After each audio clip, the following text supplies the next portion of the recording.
Hi friends, good morning. This is Tulasi. Welcome to daily vlogs. ఈరోజైతే ఉదయాన్నే dust అదంతా clean చేస్తున్నానండి. ఫ్యాన్స్ ఆల్రెడీ క్లీన్ చేశాను. ఇంకా మామూలుగా డస్టింగ్ అది చేసి మొత్తం ఈరోజైతే బెడ్షీట్స్, దివాన్ సెట్స్, సోఫా కవర్స్ అన్నీ కూడా చేంజ్ చేద్దాము, కర్టెన్స్ అన్నీ కూడా అనుకుంటున్నాను. ఎందుకంటే నేను లాస్ట్ క్లీనింగ్ వీడియోలోనే చెప్పానన్నమాట. నెక్స్ట్ సమ్మర్ అంతా అయిపోయే వరకు అయితే క్లీనింగ్ పెట్టుకోను అనేసి. ఎందుకంటే సమ్మర్ సీజన్లో ఆ స్వెట్టింగ్ వేడికి కుకింగ్ చేయటమే పెద్ద టాస్క్ అండి. అంటే వంట అది చేసేలేకి అలసట వచ్చేస్తుంది. అందులో ఇలాంటి పనులు కూడా పెట్టామంటే తొందరగా మనకు ఎనర్జీ లెవెల్స్ అనేవి తగ్గిపోతాయి. స్పెట్స్ ఎందుకు పెట్టుకున్నానంటే మనం బూజు అది కొట్టేప్పుడు తెలియకుండానే మనకి కళ్ళల్లో ఏవైనా నలకలు అవి పడుతూ ఉంటాయి. మళ్ళీ వాటిని క్లీన్ చేసుకోవటం, తర్వాత ఇబ్బంది పడటం, కళ్ళన్నీ ఎర్రగా అయిపోవటం అలా జరుగుతూ ఉంటాయి. అందుకని సేఫ్టీ వైజ్గా అవి గాగుల్స్ అయితే పెట్టుకున్నానండి, స్పెట్స్. అవి కూడా నార్మల్వే అనమాట, డస్ట్ అది పడకుండా ఉండే స్పెట్స్ అనమాట అవి. మొత్తం అయితే ఒకసారి ఎక్కువ నాకు బూజు అవి ఎక్కువ ఉండదండి. ఎందుకంటే నేను ప్రతి సాటర్డే కూడా వీలైనంత వరకు అందే వరకు అయితే చక్కగా క్లీన్ చేసేసుకుంటాను చీపురుతోటి. ఎప్పటి వరకు అలా మనం క్లీన్ చేయటం వలన ఇలా మంత్లీ డస్టింగ్ అది చేసేప్పుడు మనకి ఎక్కువ ఇబ్బంది లేకుండా ఈజీగా చేసుకోవచ్చు అనమాట.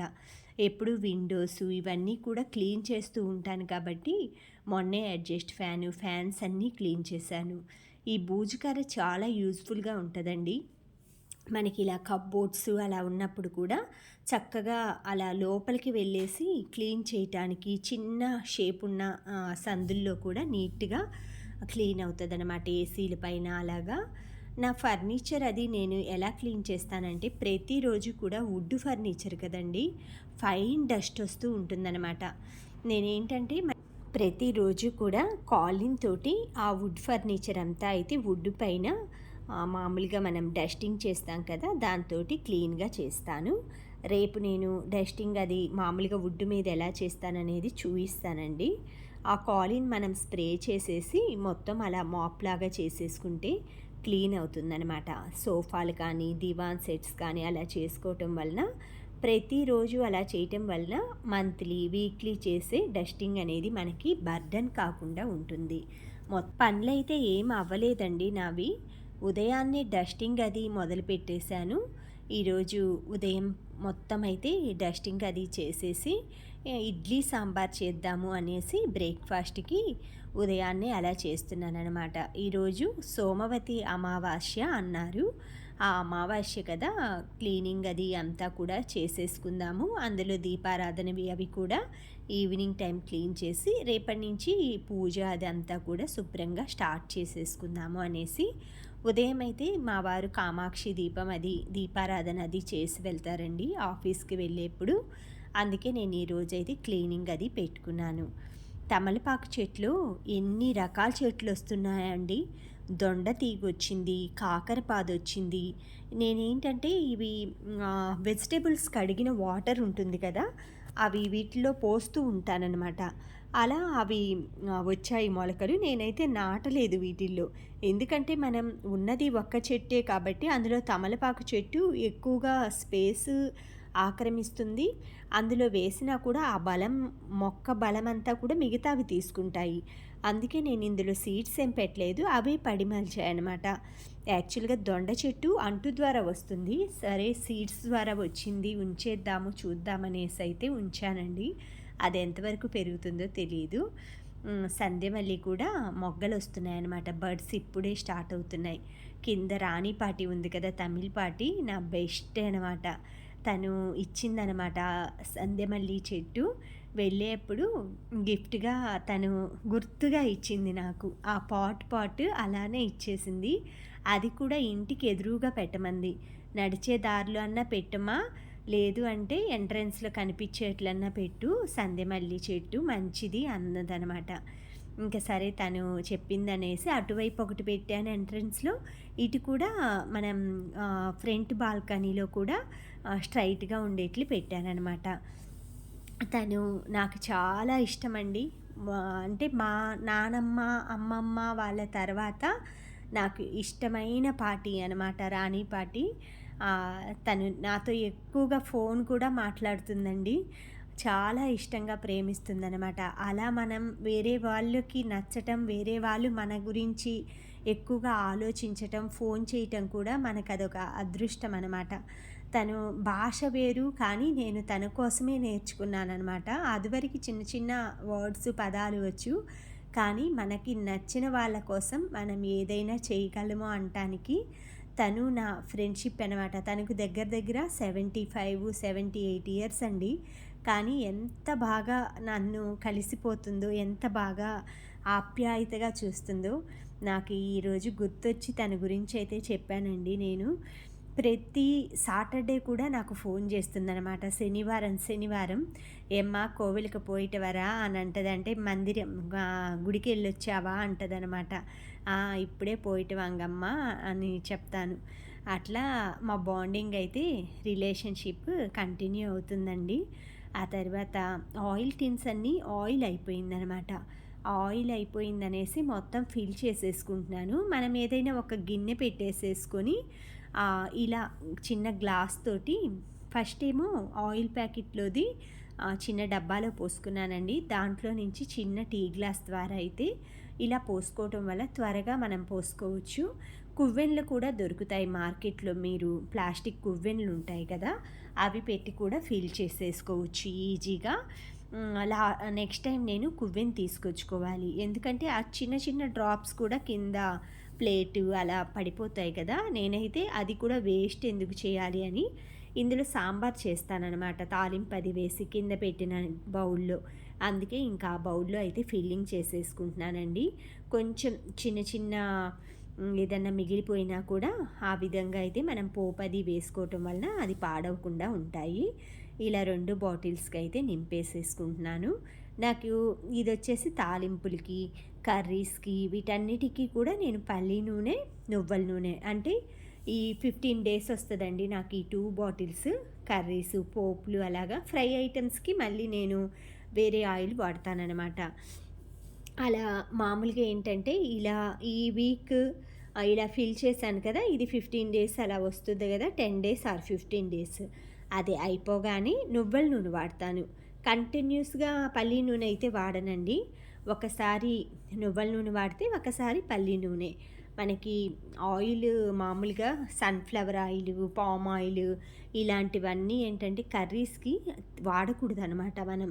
ఎందుకంటే అవి బాయిల్ చేసి, మాడి మళ్ళీ మళ్ళీ వాడుతూ ఉంటారు చాలామంది. అలా కూడా తప్పండి. మనం ఏదైనా కూడా కొంచెం క్వాంటిటీలో ఆయిల్ వేసి ఫ్రై చేసుకోండి. అది తొందరగా ఒక 4, 5 టైమ్స్‌లో అయిపోయేట్లుగా చూసుకోండి. మళ్ళీ దాన్నే ఫ్రై చేసి దాంట్లోనే కుక్ చేయటం కూడా మంచి హ్యాబిట్ కాదనమాట. అందుకే నేను పోపులకి, డైలీ వాడే కర్రీస్‌కి, దోసలకి ఇలాగ ఫ్రెష్ ఆయిలే వాడతాను. ఇలా కొంచెం ఆయిల్ ఉంది కదా! దీంట్లోనే నేను సాంబార్‌కి పోపది వేసుకుంటాను. ఆ తర్వాత ఇలా చేసుకోవటం వల్ల ఏంటంటే, ఆ ఆయిల్ అనేది ప్లేట్‌లో అలా వేసింది వేస్ట్ కాకుండా ఉంటుంది. ఇవాళ ఈ గిన్నెలో సాంబార్ పెడతాను కాబట్టి అందులో వేశాను. లేదు అంటే ఏదైనా ఒక ప్లేట్‌లో కానీ, బౌల్‌లో కానీ పెట్టుకొని దాంట్లో చపాతీ పిండి కలుపుకోవటము, చింతపండు అది నానేసుకొని అదైతే యుటిలైజ్ చేసేట్లుగానే చేస్తాననమాట. ఎందుకంటే పల్లి నూనె అది కాస్టు ఎక్కువగా ఉంటుంది. నువ్వుల నూనె, పల్లి నూనె హెల్త్‌కి కూడా చాలా మంచిదండి. వేస్ట్ చేయకూడదనమాట. ఆ తర్వాత ఈ దీపం అయితే ఇలా సెట్ చేసుకున్నానండి. రోజు కూడా ఇలా వెలిగిద్దాము అనుకుంటున్నాను ఆ కార్నర్‌లో. ఎందుకంటే కొంచెం పీస్‌ఫుల్‌గా నేనక్కడ మా రమణ మహర్షి వీడియోస్ కానీ, అమ్మవారి అష్టకాలు కానీ, ఫోన్ అది పెట్టేసేసుకొని వంట చేసుకుంటూ ఉంటాననమాట. సరే కొంచెం పాజిటివిటీగా ఉంటుంది. అందులో నాకు బాలాజీ ఇవన్నీ ఉన్నాయన్నమాట కిచెన్ రూమ్‌లో. అంటే మిగతా వాడకూడని డేస్‌లో అయితే టచ్ చేయనండి నేను. మిగతా రోజులైతే కొంచెం ఏదైనా ధూపం అలా వెలిగించటం అలా చేస్తుంటాను. నా బ్రేక్‌ఫాస్ట్ అది అయిపోయాక స్నానం అది చేసొచ్చానండి. ఒక కడ్డీ అది తీసుకొని మొత్తం అయితే విగ్రహాలన్నిటికీ ఎలాగో బూజు అది కొట్టాం కదా! శుభ్రంగా ఒక్కసారయితే అలా నా దగ్గర ఉన్న డెకరేషన్ పీసెస్ కానీ అన్నిటికీ అయితే ఒక్కసారి ధూపం వేస్తున్నాను. కార్నర్స్ అన్నిటికీ కొంచెం ఫ్రెష్ అట్మాస్ఫియర్ వస్తుందని. తర్వాత డూప్ స్టిక్ కూడా వెలిగించానండి. అది కూడా ఎక్కువగా మంచి స్మెల్ వస్తుందనమాట. Lavender flavour dhoop stick. ఇది వచ్చేసి పైనాపిల్ ఫ్లేవర్. చాలా బాగుంటుందండి ఇది. నాకైతే చాలా నచ్చిందనమాట. అందుకే నేను ఇల్లంతా కూడా వేస్తూ ఉన్నాను. ఆ తర్వాత తులసమ్మ చెట్టుకు వాటర్ అది ఇచ్చేసి కడ్డీ అది గుచ్చేసేసి దీపారాధన అది చేసుకుందామని ఆయిల్ అవి తీసుకొచ్చుకున్నానండి. ఇలా ప్రమిదలు అవి అంటే ముందు రోజు చేసిన ప్రమిద అది తీసేసేసి వేరేది పెట్టేసేసుకొని ఒత్తి అది అంతా వేసుకొని చక్కగా ఇలా దీపారాధన అది చేసుకొని మిగతా కుకింగ్ ఐటమ్స్ అవన్నీ కూడా బయట అది పెట్టి కట్ చేసుకుంటానండి స్నానానికి వెళ్ళే ముందే. ఈరోజు ఏంటంటే నిన్న రసం అది ఉన్నది, కొంచెం పప్పు అది వండుదాంలే లేట్గా, ఎందుకంటే డస్టింగ్ పనులు అది ఉన్నప్పుడు కుకింగ్ ఎక్కువ పెట్టుకోనండి, సింపుల్గా అయిపోయేట్లుగా ప్లాన్ చేసుకుంటాను. అంత 12 o'clockకి స్టార్ట్ చేసినా కూడా ముద్దపప్పు రైస్ అయిపోతుంది. పాపడ్ కూడా వేయించేసుకోవచ్చు తొందరగానే. ముందుగా వేయించినా కూడా చల్లబడిపోయింది వాతావరణం. నేను అందులో ఎందుకంటే ఇందాక చెప్తూ ఆపేశాను, సమ్మర్ సీజన్లో డస్టింగ్ అది చేస్తున్నాను అని లాస్ట్ వీడియోలో నేను చెప్పాను. వర్షం పడేదాకా మళ్ళీ డస్టింగ్ పనులు ఇవన్నీ చేయనని. వర్షాలు అయితే స్టార్ట్ అయిపోయినాయండి. అందుకే మొత్తం ఇల్లంతా క్లీన్ చేసేసి కర్టెన్స్ కానీ అన్నీ కూడా చేంజ్ చేసేసుకున్నాను. పనులు చేసుకుంటూ అరుణాచల శివ సాంగ్ అది వింటున్నానండి. శారదాంబ అష్టకాలు అన్నీ కూడా టీవీలో కనెక్ట్ చేసుకున్నాను. టీవీలో పెట్టేసుకొని కొంచెం మనం స్పీకర్ అది పెట్టుకుంటే మనం ఏ రూమ్లో పనిచేస్తున్నా కూడా చక్కగా పాజిటివిటీ అనేది మనకి అందుతుంది. పనులు కూడా చాలా ప్రశాంతంగా శాంతంగా చేయగలుగుతామన్నమాట. అంటే హరిబురి లేకుండా అన్నీ నీట్గా కూడా ప్రశాంతంగా చేయగలుగుతామన్నమాట. అందుకే నేను ఇలాంటి సాంగ్స్ అయితే మార్నింగ్ పూట పెట్టుకుంటానండి. మొత్తం లివింగ్ రూము కర్టెన్స్ కానీ అన్నీ చేంజ్ చేసుకున్నాను. ఆల్మోస్ట్ ఈ మంత్ క్లీనింగ్ అంతా కూడా కంప్లీట్ అయిపోయింది. రేపటి నుంచి పూజ రూము అవన్నీ కూడా అమావాస్య రోజు కదా, ఈరోజు అన్నీ కూడా దీపాలు అవన్నీ కూడా మొత్తం పక్కన పెట్టి రేపు మార్నింగ్ అన్నీ కడిగి దీపారాధన అది చేసుకుంటానండి. ఈరోజు ఈ పనులతోటి సరిపోయిందనమాట. కుకింగ్ అది చేసుకొని మధ్యాహ్నం అంతా కూడా రెస్ట్ తీసుకోవాలి. లేదు అంటే ఈవినింగ్ టైంకి హెడేక్ రావటం చిరాకుగా అనిపిస్తూ ఉంటుందన్నమాట. అందుకే 2 hours అన్నా సరే అట్లీస్ట్ 1 hour అయినా నిద్రపోవటానికి మధ్యాహ్నం పూట అయితే నాకు నిద్రపోతే చాలా పీస్ఫుల్గా ఉంటుందండి. ప్రతిరోజు కూడా ఎర్లీ మార్నింగ్ 4:45కి లెగుస్తాను కాబట్టి నేను అందుకే తొందరగా 10:30 కల్లా నిద్రపోతాను. మార్నింగ్ మళ్ళీ లేవటానికి అలా బాగుంటుందని. ఎంత మార్నింగ్ ఎక్సర్సైజ్ అది చేస్తాం కాబట్టి కంపల్సరిగా ఆఫ్టర్నూన్ నిద్ర వస్తుందన్నమాట. బాడీ స్ట్రెయిన్ అయిపోతుంటుంది. అందులో ఇవాళ పని కూడా ఎక్కువ చేసుకున్నాను కదా, అందుకే అలా ఉంది. ఇవన్నీ కూడా మా అత్తయ్యే అల్లారండి. టీవీ పైంది ఇప్పుడు మీకు చూపించాను కదా, టీపై పైన మ్యాట్స్ అవన్నీ కూడా తనకి చాలా ఇంట్రెస్ట్ అనమాట. నేను ఒకసారి వీడియో కూడా పెట్టాను అల్లటం అవన్నీ అల్లేటప్పుడు. కానీ చూడండి ఎంత బాగా అల్లారు, అసలు ఎంత టాలెంటోనండి తనకి. చక్కగా చిలుకలు అవన్నీ కూడా ఎంత ఓపిక్గా పాపం తనకున్న ఖాళీ టయాన్ని వేస్ట్ చేసుకోకుండా తన పనులు తను సొంతంగా చేసుకుంటుంది అనమాట. వేరే వాళ్ళ మీద ఆధారపడకుండా ఖాళీ టైంలో ఇలాంటి పనులన్నీ చేసుకుంటుందన్నమాట. అలా తన్ని చూసి చాలా వరకు ఇన్స్పైర్ అవుతానండి నేను. మంచి హ్యాబిట్స్ కానీ ఫుడ్ హ్యాబిట్స్ కానీ ఏ సీజన్లో దొరికే ఫ్రూట్స్ ఆ సీజన్లో తింటుంది. ఆ తర్వాత మార్నింగ్ ఇడ్లీ టీ మిగతా అంటే ఎక్కువ ఇది బయట దొరికే వేస్ట్ ఫుడ్ అలా తిందండి. వేస్ట్ ఫుడ్ అంటే స్వీట్స్ కానీ ఇలాంటివన్నీ తినదనమాట తొందరగా. అన్నీ న్యాచురల్గా ఫ్రిడ్జ్ వాడదండి అసలు. పాలు కూడా అప్పటికప్పుడు అంటే మాకు దొరుకుతూ ఉంటాయన్నమాట నియర్ బై. పెరుగు పాలు అవన్నీ ప్యాకెట్ మార్నింగే వెళ్ళినప్పుడు ఫ్రూట్స్ పూలు ఆ రోజుకి సరిపడిన టిఫిన్ కూడా తను చేసుకోదనమాట. ఎందుకంటే ఒక్కటే కాబట్టి ఆ ఇడ్లీ అదంతా కూడా తను బయటే తెచ్చుకుంటుందన్నమాట. రోజు 10 రూపీస్కి ఇడ్లీ తెచ్చుకుంటుంది. ఆ పాల ప్యాకెట్లోని టీ పెరుగు తోడేసుకుంటుంది. తర్వాత ఫ్రూట్స్ కూడా సీజనల్గా ఏ సీజన్లో దొరికే ఫ్రూట్స్ అవి ఆ సీజన్లో తీసుకొచ్చుకొని తింటుందనమాట. తన హ్యాబిట్స్ అన్నీ కూడా చక్కగా బావుంటాయండి. అలా సండే రోజైతే చికెన్ కానీ, నాన్ వెజ్ ఏదైనా వండుకుందనుకోండి, మార్నింగ్ టిఫిన్ స్కిప్ చేసేస్తుందనమాట. టిఫిన్ ప్లేస్‌లోనే అన్నమే వండేసేసుకొని అన్నం తింటుంది 10, 11 ఆ టైంలో. అలాగా ఫుడ్ హ్యాబిట్స్ కూడా చాలా మంచిగా చేసుకుంటుందండి. అలా కొంతమందినేంటంటే మనం ఆహ్, లేజీ వాళ్ళ దగ్గరుంటే లేజీ అలవాట్లొస్తాయనమాట. యాక్టివ్ పర్సన్స్ పక్కనుంటే యాక్టివ్ అలవాట్లు కానీ, థాట్స్ కానీ, మంచి వాళ్ళతో ఫ్రెండ్‌షిప్ చేస్తే మంచి ఎలా వస్తుందో, అలానే చెడు వాళ్ళతో చేస్తే మంచి వాళ్ళు కూడా ఆటోమేటిక్‌గా వాళ్ళని కూడా వాళ్ళలాగే అనుకుంటారనమాట. చెడులాగే. అలాగే ఈవినింగ్ టైం అయితే నూడిల్స్ అది చేద్దాం అనుకుంటున్నానండి. కొంచెం వాతావరణం కూడా మనకి క్లైమేట్ అది చేంజ్ అయిందనమాట. అందుకే ఆయిల్ ఫుడ్స్ కానీ ఏమీ నేను ఎక్కువ ప్రిఫర్ చేయనండి. ఈవినింగ్ టైము సరే నూడిల్స్ ప్యాకెట్ తీసుకొచ్చాననమాట. లాస్ట్ టైం నేను రిలయన్స్‌కి అది వెళ్ళినప్పుడు కొన్నాననమాట. అవి హాకా నూడిల్స్ అవి ఉంటే తీసుకున్నాను. దాంతో పాటు కొరియన్ నూడిల్స్ కూడా చేశానండి. అందులో అన్నీ ఇస్తారనమాట. కొరియన్ నూడిల్స్‌లో మొత్తం కలిపిస్తారనమాట. ఇది కొలాబరేషన్ వీడియో అది ఏం కాదు. నాకు నచ్చిందని షేర్ చేస్తున్నాను అంతే. ఆ నూడిల్స్‌లో అయితే వెజిటబుల్స్ అవన్నీ వేసి చేస్తాను.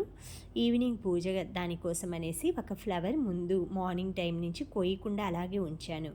దీపారాధన అది చేసి ఆ స్వామికి పువ్వు అది పెట్టేసేసుకున్నాను. ఆ తర్వాత మా హస్బెండ్ వచ్చే టైంకి నూడిల్స్ చేద్దాము ఇవాళ ఈవినింగ్ స్నాక్స్ ప్లస్ డిన్నర్. ఇంకా డిన్నర్ ఏం చేయలేదండి.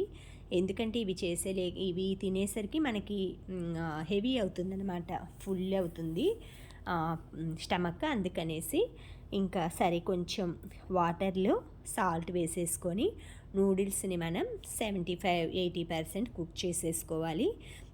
ఇవి కుక్ అయ్యేలోపు నేను బాండ్లీ పెట్టేసేసుకొని వెజిటేబుల్స్ అన్నీ కూడా ఫ్రై చేసుకుంటానండి. కొంచెం ఆయిల్ వేసేసుకొని సన్నంగా చాప్ చేసిన క్యాబేజీ, క్యారెట్ తురుము ఇవన్నీ కూడా పక్కన చాప్ చేసి పెట్టుకున్నానమాట. నా పూజ అది అయిపోగానే ఈవినింగ్ టైము స్టార్ట్ చేసేద్దాము అనేసి నూడిల్స్ అవి కొంచెం స్పైసీగా వేడిగా తింటే బాగుంటాయండి. ఈ నూడిల్స్ అనేవి ఇలా కొంచెం మనం వెడల్పు ఎక్కువ ఉన్న బాండ్లీ అది పెట్టుకున్నామంటే నూడిల్స్, మంచూరియా ఇలాంటివి చాలా బాగుంటాయి చైనీస్ ఐటమ్స్. తర్వాత ఆయిల్ ఫ్రై అయ్యాక ఫస్ట్ ఆనియన్స్ వేసుకోవాలి. ఆనియన్స్ మరీ మాడకూడదండి, బ్రౌన్ కలర్ కూడా రాకూడదు అనమాట నూడిల్స్కి. కొంచెం అలా లైట్గా పచ్చివాసన పోయిందంటే కొంచెం సాల్ట్ యాడ్ చేసేసుకొని క్యాబేజీ కూడా సన్నంగా ఫ్రై చేసుకొని పెద్ద మంట మీద చేసుకోవాలండి ఎప్పుడైనా కూడా. చైనీస్ ఐటమ్స్ అన్నీ కూడా ఫ్రైడ్ రైస్ కానీ నూడిల్స్ కానీ అన్నీ కూడా పెద్ద ఫ్లేమ్ పెట్టుకోవాలన్నమాట గ్యాస్. ఆ క్యాబేజీ అవి వేయగానే దానికి సరిపడినంత కొంచెం సాల్ట్ యాడ్ చేస్తున్నాను. ఈ సాల్ట్ తోటి నాకు ఈ నూడిల్స్ అన్నీ కూడా సరిపోతుంది. ఎందుకంటే నూడిల్స్లో కొంచెం బాయిల్ అయ్యేప్పుడు వేసాను కదా, తర్వాత క్యాప్సికమ్ వేసానండి. క్యాబేజీ, క్యాప్సికమ్, క్యారెట్, ఆనియన్ ఇవన్నీ కూడా హెల్త్కి చాలా మంచిదండి. మనం ఈ నూడిల్స్ ఒక్కటే చూస్తున్నాము, అందులో ఎన్ని వెజిటేబుల్స్ వేసామన్నది కూడా చూడండి. క్యారెట్ వేసుకున్నాము. బయట మనం స్పైసీ ఫుడ్ రోడ్ సైడ్ తినే బదులు ఇలా అప్పుడప్పుడు ఇంట్లోనే చేసుకున్నామంటే మనం ఆ నూడిల్స్ తిన్నామన్న కోరిక తీరుతుంది. బయట ఫుడ్ అవాయిడ్ చేసామని కూడా ఇంట్లో హెల్తీగా చేసుకున్నామన్న ఫీలింగ్ కూడా మనకు కలుగుతుంది. ఇవన్నీ ఫ్రై అయ్యాక నూడిల్స్ వేసుకున్నానండి. అందులో కొంచెం కారం వేశాను. తర్వాత టమాటా కచప్ అనమాట. ఇది టమాటా అండ్ పండుమిర్చి 2 కలిపి చేసింది. తర్వాత షెజ్వాన్ సాస్ చాలా టేస్ట్ వస్తుందండి ఈ రెసిపీకి అయితే.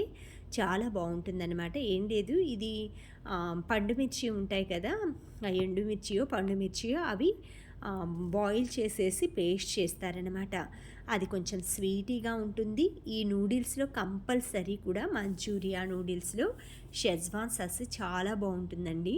మీరు షెజ్వాన్ సాస్ ప్లేస్లో ఎండుమిర్చి కూడా మీరు హాట్ వాటర్లో వేసి నానపెట్టేసి కొంచెం వెల్లుల్లి వేసి గ్రైండ్ చేసేసుకొని కూడా వాడుకోవచ్చు అనమాట.